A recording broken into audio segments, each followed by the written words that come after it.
నాన్న, మీరు పలావ్ తినకండి, అస్సలు బాగోదు. ఏమంటున్నావు నువ్వు? పలావ్ చూడడానికి చాలా బాగుంది. ఇంకా చెప్పాలంటే మనం రైతాతో తిందాం, చాలా రుచిగా ఉంటుంది అది.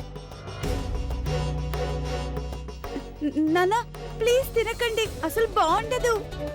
చూడమ్మా రాధిక, నువ్వేం కంగారు పడద్దు, నేను ఇదే తింటాను.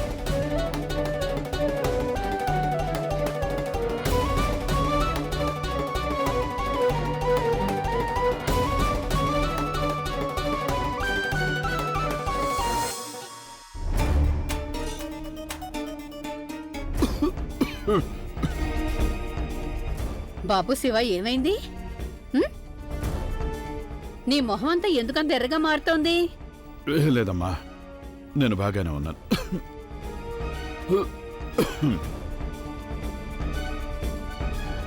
రాధిక ఖచ్చితంగా ఏదో గందరగోళం చేసినట్టుంది.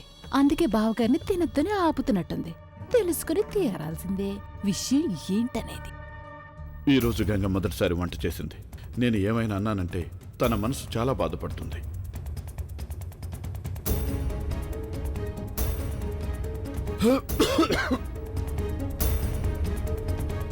బాబు శివ, అరే అదేంటి అన్న సగంలో వదిలేసి వెళ్ళిపోతున్నాడు? ఏమైంది?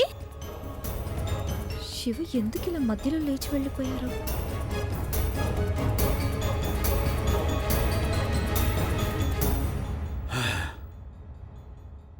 నాన్న, నీళ్లు తాగండి.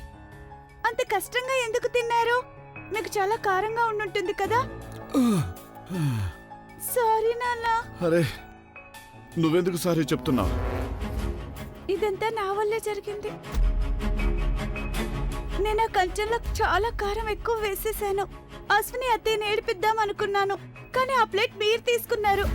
అందుకే నేను చెప్తూనే ఉన్నాను మీరు ఆ పలావ్ తినకండి అని, కానీ మీరు చెప్పింది వినిపించుకోలేదు. సారీ నాన్న.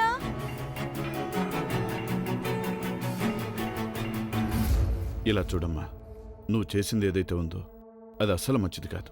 ఏదో కొంచెం అల్లరి చేస్తే దానివల్ల నష్టం ఏముండదు. కానీ ఒకవేళ నీ అల్లరి వల్ల ఎవరికైనా కష్టం కలిగిందంటే, బాధ కలిగిందంటే అది అస్సలు కరెక్ట్ కాదు.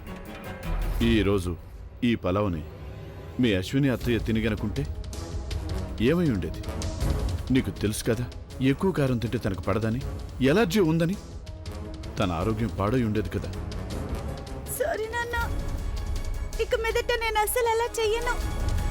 కానీ మీరు ఒక విషయం చెప్పండి, ఒకవేళ ఆ పలావ్ని కొంచెమైనా సరే అశ్విని అత్తయ్య తింది అంటే అప్పుడు తన పళ్ళెం విసిరేసి ఉండేది కదా. మీరింత ఎక్కువ కారం ఎలా తిన్నారు? పైగా మీకు కారంగా ఉందని మీరు ఎందుకు చెప్పలేదు? అలా చేస్తే నేను ఒక మనిషిని చాలా బాధ పెట్టిన వాడిని అవుతాను. ఈరోజు నేను ఎందుకో నా కోపాన్ని అదుపు చేసుకోలేకపోయాను.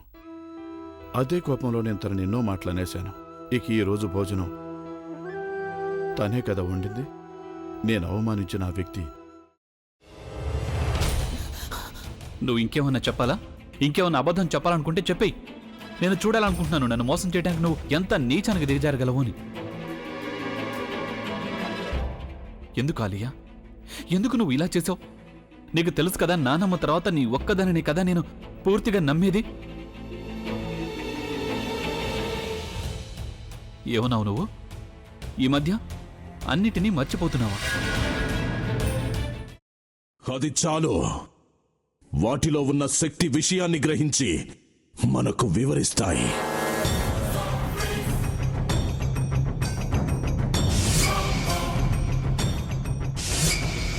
ఎవరు ఆ దండ విప్పొద్దు, గది తలుపులు తెరవద్దు.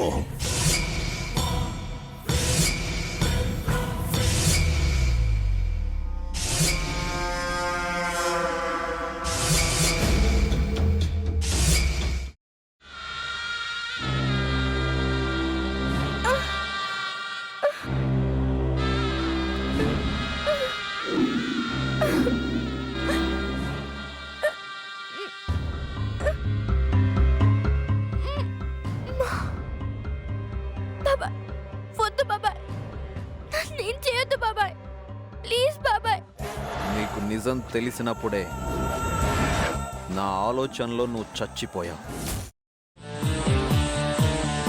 అబ్బా ప్లీజ్ కొంచెం తినండి ప్లీజ్. భీమారావు గారు మీరా? ఇగో మీరా కాదు సక్కుబాయ్. అవును, మీ పనామే లేచిపోయిందని చెప్పి కంప్లైంట్ ఇచ్చినావు కదా. రేయ్, ఆయన కంప్లైంట్ ఇచ్చింది లేచిపోయిందని కాదు, కనిపించడం లేదు అని. అట్లానా? సరే మేడం. ఇడియట్. ఆ వంట మనిషి పేరేంటన్నారు? రత్తాలు మేడం. ఏం పెద్ద మంచి, నీ వంట మంచిని కూడా మేడం అని పిలుస్తావా? రేయ్ హాఫ్ బ్రెయిన్,